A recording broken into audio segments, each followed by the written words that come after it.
Good morning, guys, and welcome back to the next reading session. Hope everything is alright to you, and we are continuing with the third part of Proof of the Pudding. Let's begin. My dear Shaq, said he, if I know anything of life, I know that every sudden, deep, and tragic emotion in the human heart calls forth an opposite,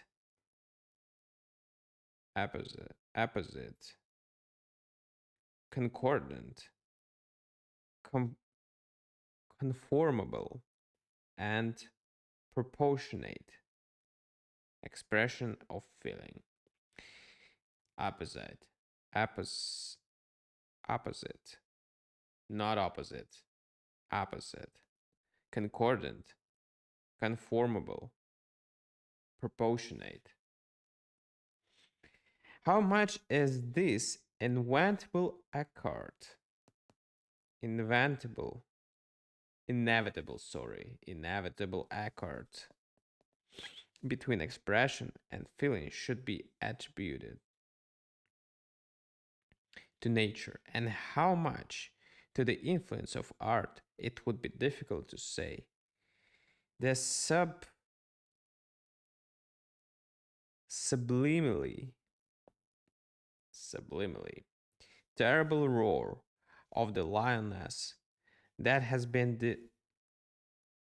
deprived, deprived of her cubs is dramatically as far above her customary wine, wine, wine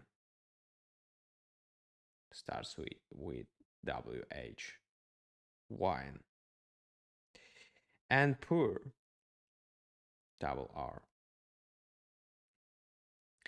as they kingly, and transcendent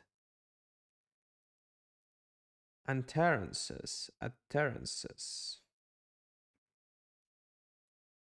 transcendent utterances of Lear are above to the level of his senile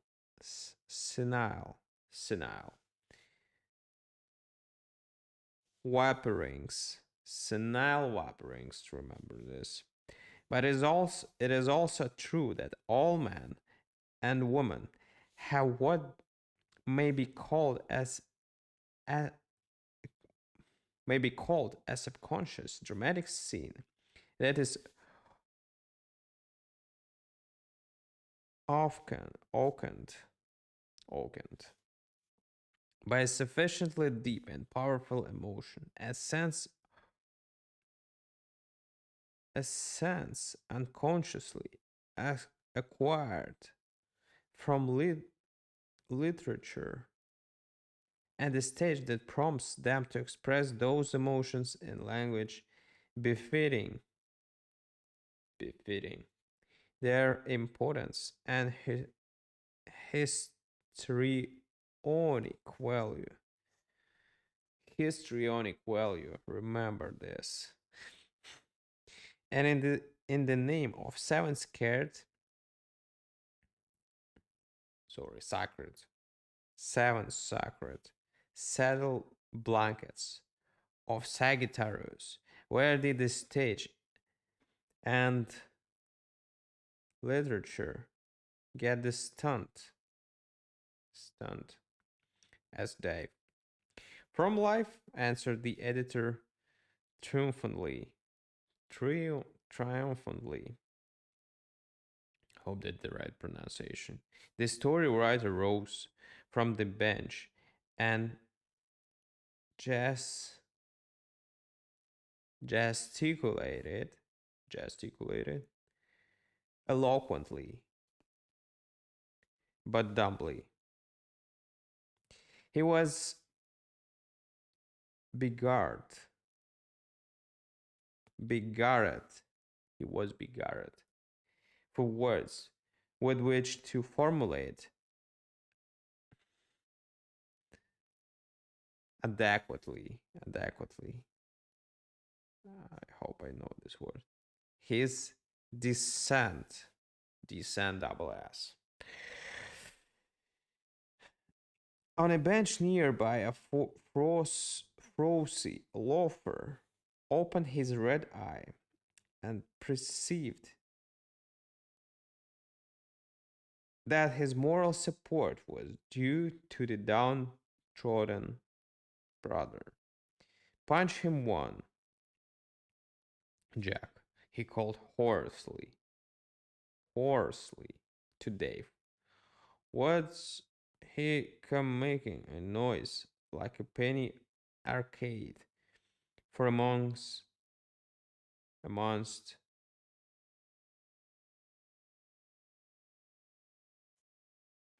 gentlemen that comes in the square to set this and think? Editor Westbrook looked at his watch with an affected show of leisure.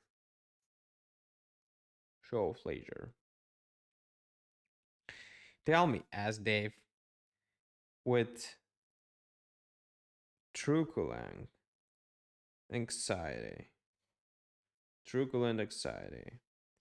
What a special faults in the alarum of the soul caused you to throw it down, to throw it down. When Gabriel Murray, said Westbrook, goes to his telephone and is told that his fiancée has been shot by a burglar, he says, I do not recall the exact words, but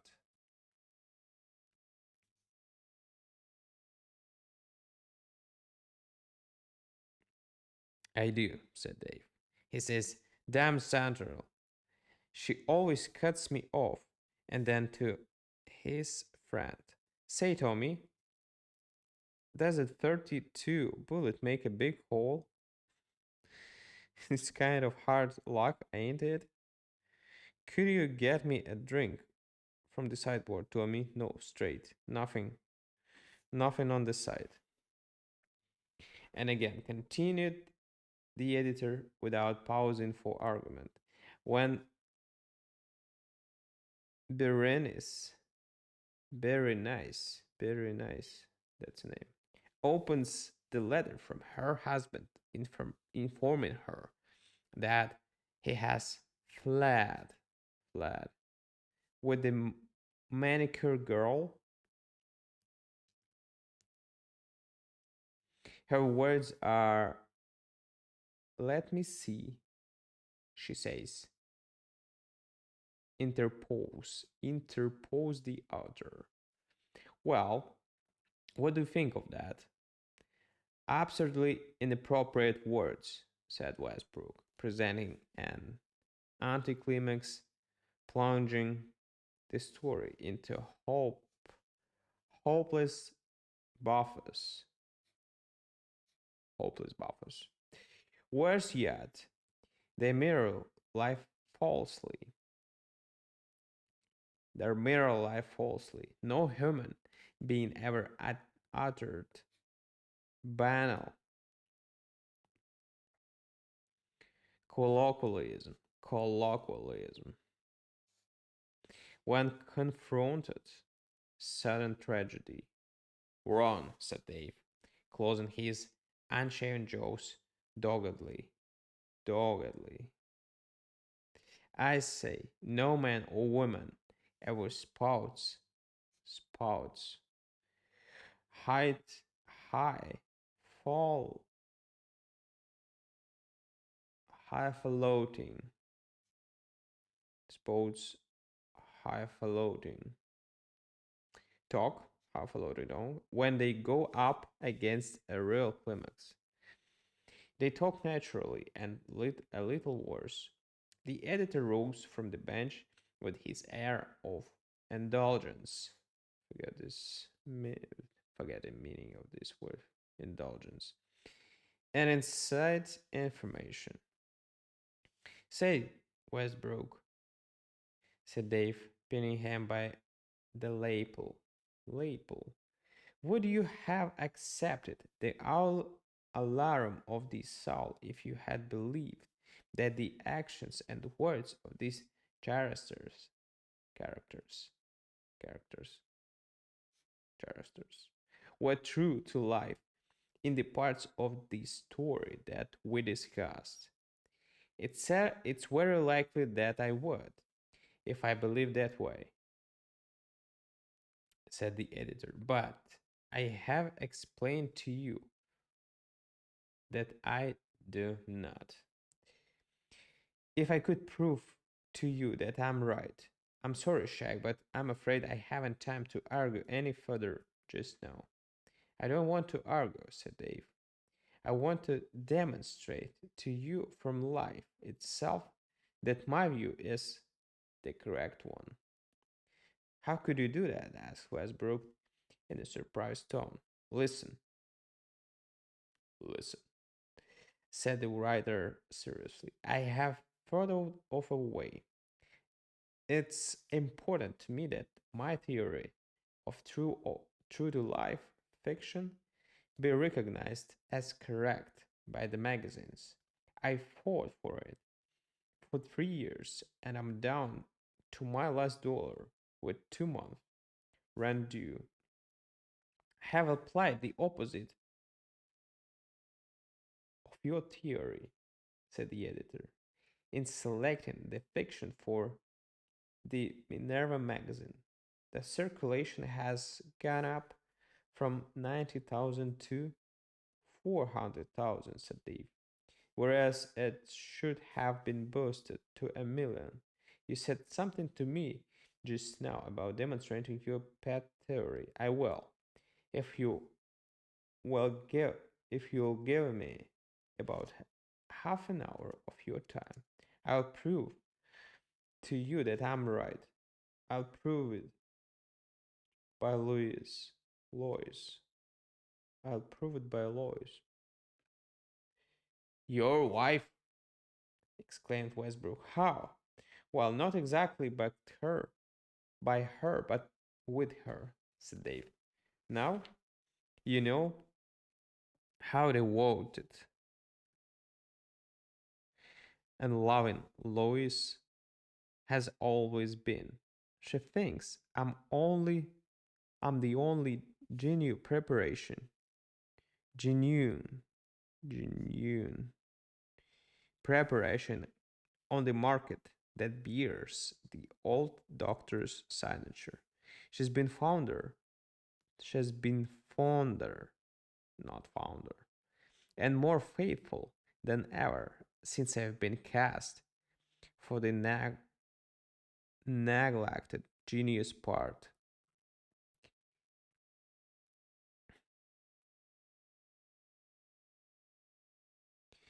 Indeed, she is a charming and admirable life companion, agreed the editor. I remember that. Insep- inseparable friends. I remember what inseparable friends she and Mrs. Westbrook once were. And we are both lucky chaps, Shaq, to have such wives. You must bring Mrs. Dave up some evening soon, and we will have one of those informal chafing dish suppers that we used to enjoy so much.